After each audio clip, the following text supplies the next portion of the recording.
नमस्कार मंडळी, नवराष्ट्र आणि प्रथा आटा प्रस्तुत घरचा शेफ या विशेष सिरीज मध्ये मी माधवी वाडकर तुम्हा सगळ्यांचं मनापासून स्वागत करते। मी आता आली वरळी या परिसरामध्ये।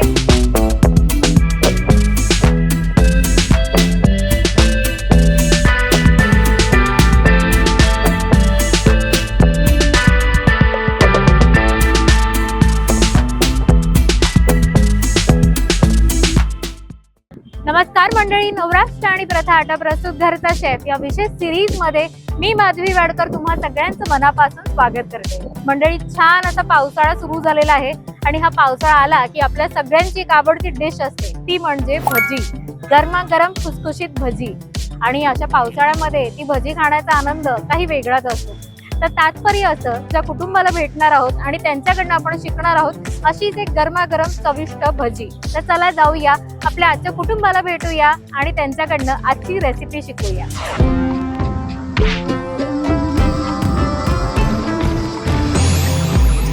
आजच्या भागात आपण भेटणार आहोत पवार कुटुंबाला, जे राहतात ठाणे हिरानंद आणि वत पार्क येथे। तर चला जाऊया, आपल्या आजच्या कुटुंबाला भेटूया आणि रेसिपी शिकूया।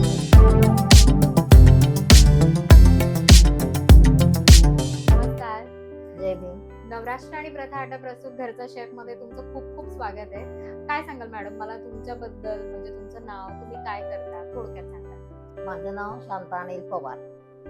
मी एक गृहिणी आहे। आणि घरी कोण कोण असतं? घरी माझा मुलगा आहे, सून आहे, नातवंड आहे, मुलगी आहे, मुलीची पण मुलं आहे। मोठा परिवार आहे। छान आहे, गोकुळ आणते असं आहे। काय सांगाल पवार मॅडम, म्हणजे मला विचारायचं वाटेल की आज ठाण्याचे हिरानंदानी हा असा एरिया आहे, या एरियामध्ये आज तुमचं घर आहे, म्हणजे खूप सुंदर घर आहे खरं तर।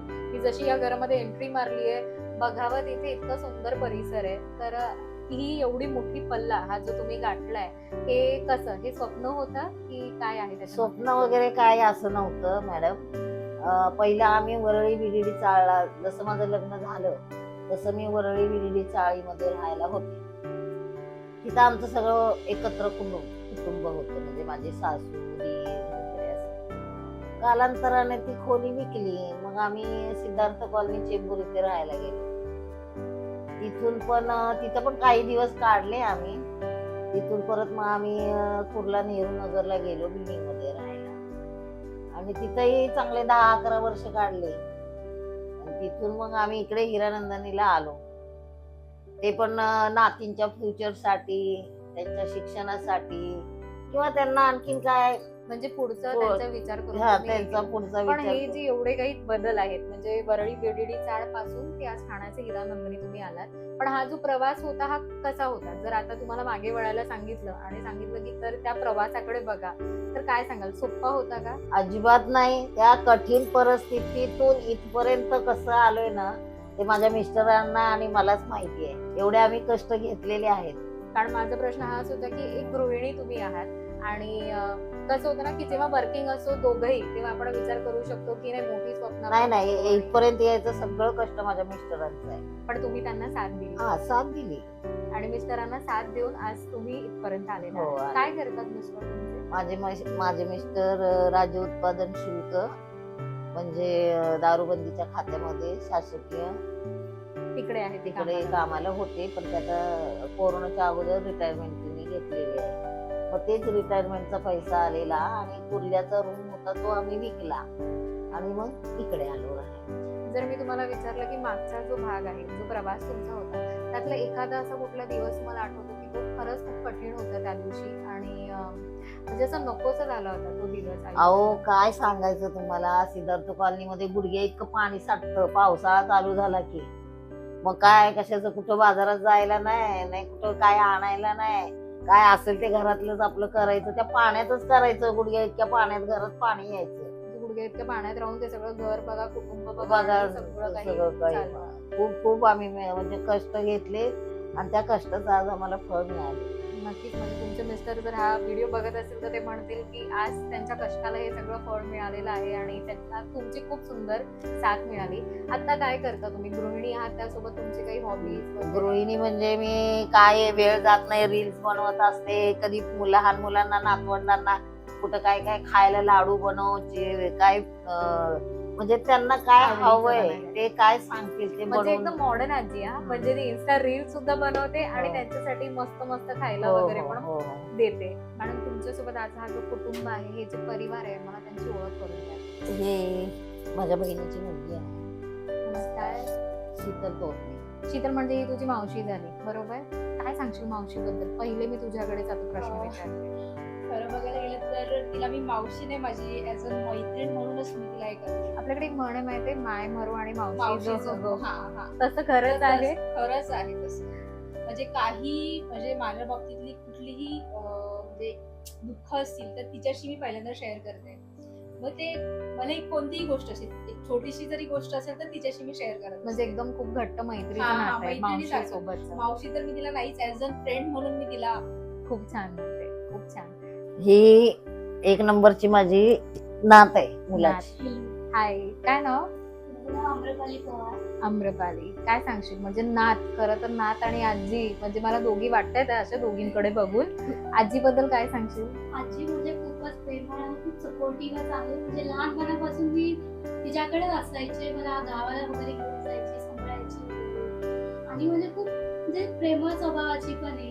आणि एक वेगळा बॉन्ड असतो ना आजी हो, सोबत वेगळा आपला, bond असतो. म्हणजे खरं तर खूप गप्पा सुद्धा पण आईपेक्षा जास्ती आजी म्हणजे मी सोबत. लहानपणापासून मम्मी पप्पाशी मी हिच्यासोबतच राहायची जास्त करून. अच्छा, हिच्यासोबत सगळीकडे जायची, फंक्शनला जायची, जे कार्यक्रम कुठलेही असतील ते फंक्शन सगळे. असेल तिच्यासोबत मी जायची. आजीबद्दल काय सांगशील, म्हणजे आता तू यंग आहे, सो आजीला तर मला बघूनच वाटतं की तू ऑलमोस्ट तिला मॉडर्न केलेलं आहे हो. सगळं. तर काय म्हणजे आजकाल खूप क्रेज आहे इन्स्टा रील्स वगैरेचं, तर मग आजी सोबत करतेस की नाही? हो, म्हणजे एखाद दुसरे व्हिडिओ आम्ही लॉकडाऊन मध्ये केले होते आणि आम्हाला खूप चांगलं वाटतं की ती आज जनरेशन सोबत ती कोप करायला बघते आणि मी म्हणजे मला फुल सपोर्ट आहे तिला या गोष्टीमध्ये आणि मला आवडतं पण की ती असे व्हिडिओ बनवते. म्हणजे तिला आधी कसं म्हणजे आधी पूर्वीच्या काळी तिला एवढं करायला नाही भेटलं, तर आता ती करते. वा, किती छान ना, किती सुंदर. सपोर्ट आहे. हा ना, जे म्हणजे करतो किती नाही, आपण घरात छान. मला कधीच कोणी काय असं टोकत नाही. टोकत नाही. कुठल्याच म्हणजे गोष्टी. उलट असा सपोर्ट आहे Support आहे. फॅमिलीला की तू की कर म्हणून. कर, म्हणजे जे आम्हाला नाही काही- करायला मिळत पण तुला तू मिळते, कर. तू कर. किती ना, म्हणजे आई वडील असं असतं की आपण राहू दे, आपण मुलांना देऊया, हम्म. आणि तुम्ही अशी जनरेशन आहात की तुम्ही ओल्ड जनरेशनला पण ही सगळी काही साथ देत आहे. आवडता पदार्थ कुठला, हा प्रश्न मी विचारेन दोघींना सुद्धा. म्हणजे मला आता दिवाळीमध्ये आई शेवचे लाडू बनवते, ते मला खूप आवडतात आणि कोथिंबीरचा झुणका बनवते, ते पण मला खूप आवडतं. कोथिंबीरचं झुणका, वा, वेगळी रेसिपी आहे. ते पण मला खूप आवडतं खायला आणि म्हणजे त्याच्यात भरपूर आहेत, खूप काय काय बनवते ती, ते पण आवडतं. म्हणजे पण ह्या दोन गोष्टी मला गोष्टी खूप आवडतात. favorite. तू काय सांगशील? मला सांगितलं तर मला तिचं बेसनाचे लाडू मी मला खूप आवडतात तिचे. ते दिवाळीत आम्हाला फराळ ती द्यायची. बरोबर, आणि दुसरी गोष्ट म्हणजे लापशीचा शिरा. खूप छान. आजही तिने तो बनवलेला आहे, तर तुम्हाला नक्कीच खायला ती म्हणजे देईल. आज मला लापशीचा शिरा असं 1-2 वाट्या नक्की खायला हो, मिळते. हो, हो. वा, खूप छान वाटलं तुम्हाला दोघींना भेटून. तुम्ही थोड्या वेळ थांबा, आम्ही आता रेसिपी करायला जाणार आहोत. बघूया आज मला त्या काय रेसिपी दाखवतायत झटपट अशी, आणि मग पुन्हा आपण भेटूया ती टेस्टिंगसाठी. तर चला मंडळी, सुरुवात करूया आपल्या आजच्या रेसिपीला. शांता मॅडम, पहिले तर मला नाव सांगा, आपल्या आजच्या रेसिपीचं पदार्थाचं नाव काय आहे? संपूर्ण म्हणजे 2-3 प्रकारचे पिठं वापरून केलेले पकोडे, वा, भजी म्हणजे भजी आणि पकोडे म्हणजे भजी म्हणू शकतो किंवा पकोडे म्हणू शकतो. पण हे हेल्दी पकोडे असेल किंवा हेल्दी भजी असेल. भजी, हं. तर साहित्य काय काय लागेल आपण त्याच्याकडे बोलूया. हळद घेतलेली आहे, हा ओवा घेतलेला आहे, हे जिरं घेतलेलं आहे, हा खायचा सोडा आहे, चिमूटभरच टाकायचं, चिमूटभर टाक. तर आपण चवीनुसार मीठ. अशी आपण मेथीची भाजी मुलं खात नाहीत, हा, म्हणून मी ही भाजी चिरून ठेवलेली आहे. म्हणजे हेल्दी का म्हणताय त्याचं कारण मला आता कळलं. हे रवा आहे, हे तांदळाचं पीठ आहे आणि हे बेसनचं पीठ आहे. हे दोन्ही पिठं तुम्ही प्रथाचे हे पीठ वापरता का? मग हो, काय सांगाल, कसा अनुभव प्रथा फोन केला की हे रेडीमेड पीठ लगेच आपल्याला घरपोच मिळतं. ओके, म्हणजे तुम्हाला होम डिलिव्हरी लवकर फास्ट मिळते. फास्ट त्याच्यामुळे मिळते, तुम्हाला खूप कुठं वेळ जायची आवश्यकता नाही, घरच्या बसून. घरी बसून सगळं फोन केला की मिळतं. Very आणि खूप छान प्रोडक्ट आहे ते.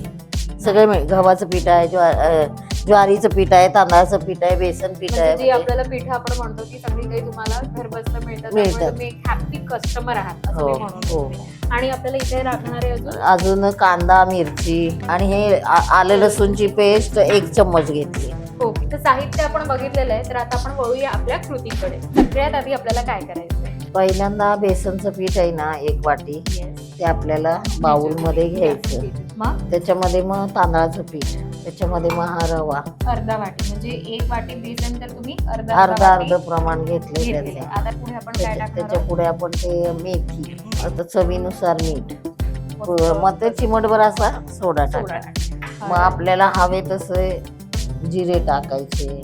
आणि ओवा कसं पोटाला आपल्या बाधत पण नाही, हे आलेलं लसूण ते. आणि हे कांदा आणि मिरची जे आपण बारीक करून ठेवलं होतं ना ते टाकायचं. आता आपण सगळं ह्याच्यामध्ये साहित्य टाकलेलं आहे, जे जे लागणार आहे. पाहिजे तेवढं असं पाणी टाकायचं. ते आपलं झालेलं आहे बॅटर बनवून. आता आपण याचे पकोडे करायचे.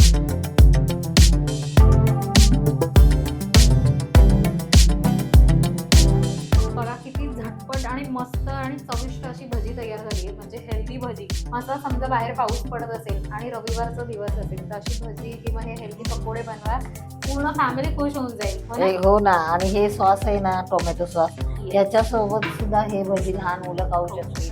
मेथीची भाजी त्याच्यामध्ये आहे, रवा आहे, तांदळाचं पीठ आहे, बेसन पीठ परफेक्ट आहे. गृहिणी आहात तुम्ही. म्हणजे एकदम बोलतात ना, आपला जो प्रॉब्लेम असतो ना की मुलं भाजी खात नाही आणि स्पेशली मेथी, तेही ह्या पद्धतीने त्यांच्या पोटामध्ये मेथी सुद्धा जाईल आणि खुश पण होतील की आईने भजी बनवली, छान पकोडे बनवले. तुमचं कुटुंब वाट बघतंय हे टेस्टिंगसाठी. आपण त्यांना सुद्धा बोलूया आणि टेस्ट करूया.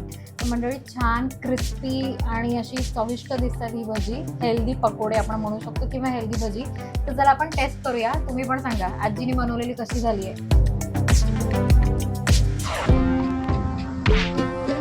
मी इतकी सुंदर म्हणजे झटपट आणि हेल्दी रेसिपी आम्हाला शिकवली, तर त्यासाठी तुम्हाला प्रथाकडनं ही एक सुंदर आठवण. तुम्ही इतकी छान वेळ दिला आणि छान रेसिपी शिकवली त्यासाठी थँक्यू. थँक्यू. तर मंडळी, आजचा भाग आणि आजची रेसिपी तुम्हाला कशी वाटली ही नक्की कमेंट्स करून सांगा.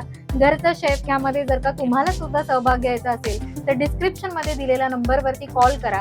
माइट बी पुढचं शूट हे तुमच्या कुटुंबासोबत असेल. तर तोपर्यंत भेटत राहूया अशाच नवनवीन रेसिपीज आणि नवनवीन भागासोबत. तोपर्यंत मस्त राहा, स्वस्त राहा आणि खात राहा. धन्यवाद.